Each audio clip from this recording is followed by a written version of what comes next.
how to navigate life. Our last car has many scratches on both sides. I suspect, although my memory is conveniently vague about this, that I was responsible for most of them. They came as a result of the difficulty of steering through the very narrow entrance on one side of the grounds of our church. Wisdom has been defined as the art of steering. As you go through life, you will need to navigate many tight situations that require great wisdom in order to avoid damaging yourself or others. From Proverbs 2. Wisdom will save you from the ways of wicked men who've left the straight paths. Wisdom will save you from the adulterous woman who's left the path of her youth. Thus you will walk in the ways of the good and keep to the paths of the righteous. Avoid wrong turns. Unfaithfulness is an example of a wrong turn. Wisdom will keep you from making wrong turns or following the bad directions. Wisdom will stop you veering off course. It will stop you traveling paths that go nowhere, wandering in a maze of detours and dead ends. Evil may look attractive, but it is perverse and leads to darkness. Marriage is a covenant made before God. Covenant is an important word describing Israel's relationship with God, the Old Covenant, and our relationship with Him under the New Covenant. A covenant is a binding agreement that should not be broken. To be involved in an adulterous relationship is wrong for both parties. In this case, it is the woman who's left the partner of her youth and thereby ignored the covenant she made before God. The man who commits adultery with her has fallen into the temptation to be seduced off the right path onto a path that ultimately leads down to death. Wisdom will keep you steering along the right paths. It will keep your feet on the tried and true paths. It will keep you walking with those who walk straight. Lord, give me wisdom. Help me to steer my life on the straight paths that lead to life. New Testament from Matthew 14. Herod had arrested John and bound him and put him in prison because of Herodias, his brother Philip's wife. For John had been saying to him, "It's not lawful for you to have her." Herod wanted to kill John, but he was afraid of the people because they considered John a prophet. On Herod's birthday, the daughter of Herodias danced for the guests and pleased Herod so much that he promised with an oath to give her whatever she asked. Prompted by her mother, she said, "Give me here on a dish the head of John the Baptist." The king was distressed, but because of his oaths and his dinner guests, he ordered that her request be granted and had John beheaded in the prison. When Jesus heard what had happened, he withdrew by boat privately to a solitary place. Hearing of this, the crowds followed him on foot from the towns. When Jesus landed and saw a large crowd, he had compassion on them and healed those who were ill. As evening approached, the disciples came to him and said, "This is a remote place, and it's already getting late. Send the crowds away so that they can go to the villages and buy themselves some food." Jesus replied, "They do not need to go away. You give them something to eat." We have here only 5 loaves of bread and 2 fish, they answered. "Bring them here to me," he said. And he told the people to sit down on the grass. Taking the 5 loaves and the 2 fish, and looking up to heaven, he gave thanks and broke the loaves. Then he gave them to the disciples, and the disciples gave them to the people. They all ate and were satisfied. And the disciples picked up 12 basketfuls of broken pieces that were left over. The number of those who ate was about 5,000 men, besides women and children. Choose the good path. Difficult times in your life can take you off course in a wrong direction. But if you stay on the right course, it will lead to greater compassion and wisdom. The book of Proverbs presents us with a choice between the way of wisdom and the way of evil. Here we read, what these two paths look like in practice in the lives of Jesus and Herod. First, the path of evil. Herod the Tetrarch was Herod Antipas. This was the man who rejected Jesus to his face when Pilate sent Jesus to Herod, just before Jesus' death. Herod had done what the writer of Proverbs warned against. He'd committed adultery with his brother's wife, Herodias. When confronted with his actions, he had John the Baptist bound and put in prison because of his own guilty conscience. Herod's life seemed to revolve around self-gratification. He had discarded one wife and acquired another.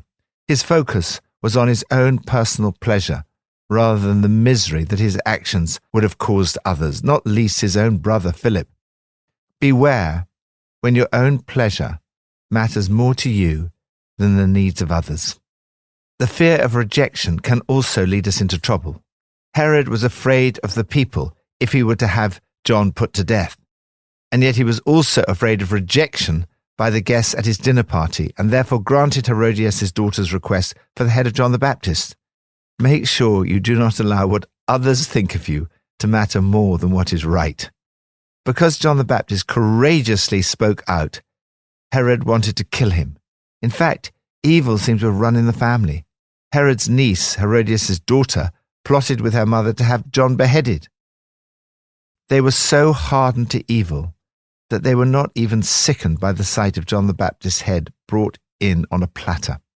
Second, the path of good. Jesus was clearly deeply shocked by the news of his cousin's death.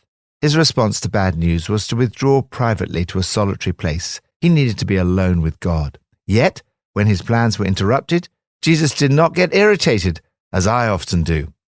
It's good to make plans, but also to allow God to interrupt your plans. Because of his compassion, Jesus had the wisdom not only to go with the flow, but also to respond actively. He healed their sick. Even after all that, he did not take the opportunity to get away from the crowds. Instead, he fed them, or rather, he taught his disciples how to feed them miraculously. He mobilized them. We see the extraordinary wisdom of Jesus as he navigated through this day. It was a day that started very badly, but Jesus managed to heal many sick people and miraculously feed 5,000 men besides women and children. That day will be remembered throughout history and has affected millions of lives. Lord, may the difficult times in my life not lead me off the right path, but rather lead me to greater compassion and wisdom. Old Testament, from Genesis 14:41. So Pharaoh sent for Joseph, and he was quickly brought from the dungeon. Pharaoh said to Joseph, "I've heard it said of you that when you hear a dream, you can interpret it. I cannot do it." Joseph replied to Pharaoh, "But God will give Pharaoh the answer he desires." Navigate through the challenges of life. Have you ever been rejected, treated unjustly, let down by a friend, or found yourself in some other frustrating situation? Great faith is a product of great fights. Great testimonies are the outcome of great tests. Great triumphs can only come out of great trials, said Smith Wigglesworth. We see this exemplified in the life of Joseph. At the age of 30, Joseph was put in charge of the entire country of Egypt. Pharaoh was looking for a wise and experienced person, and he recognized that there was no one as qualified as Joseph.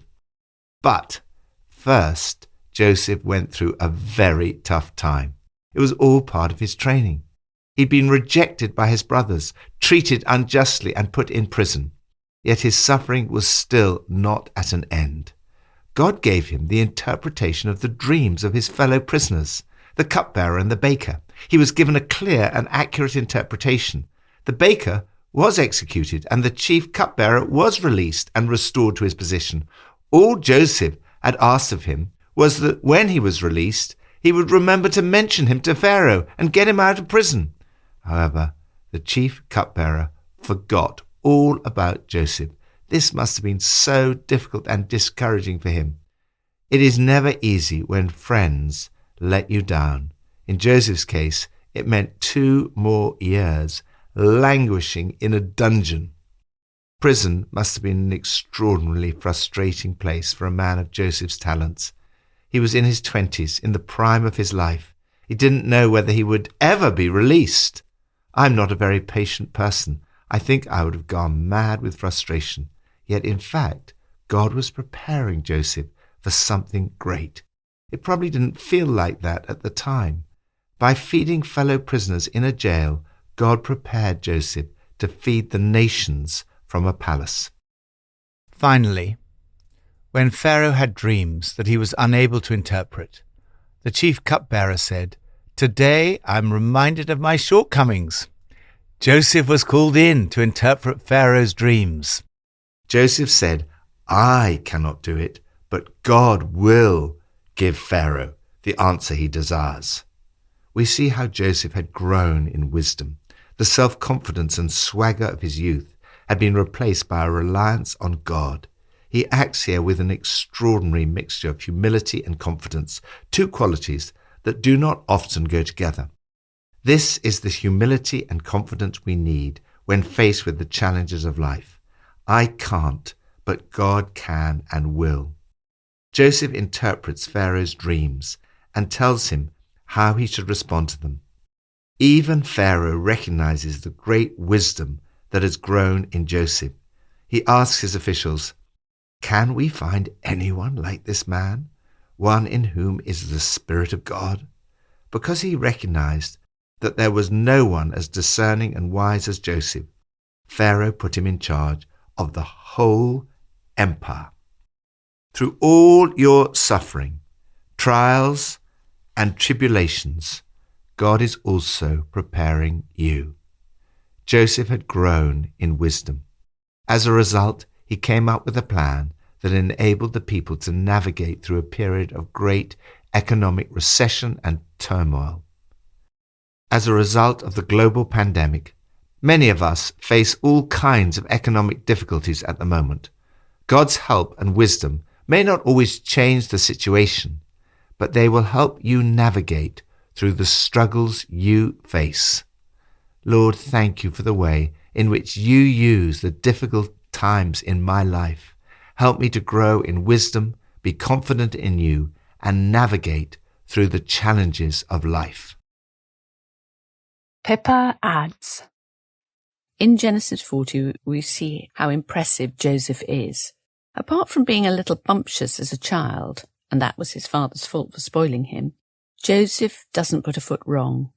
Well, maybe he needed a little bit more tact with the baker. But despite all the wrongs done to him by others, there is not a hint of bitterness or doubting God. He is respectful of Pharaoh, but he makes it clear that it is God, not Joseph, who interprets dreams. His childhood bragging has gone, and all the glory goes to God. He doesn't even try and bargain his release. No wonder Pharaoh is impressed. Now Joseph stands before him, humble, confident, and ready to be used by God.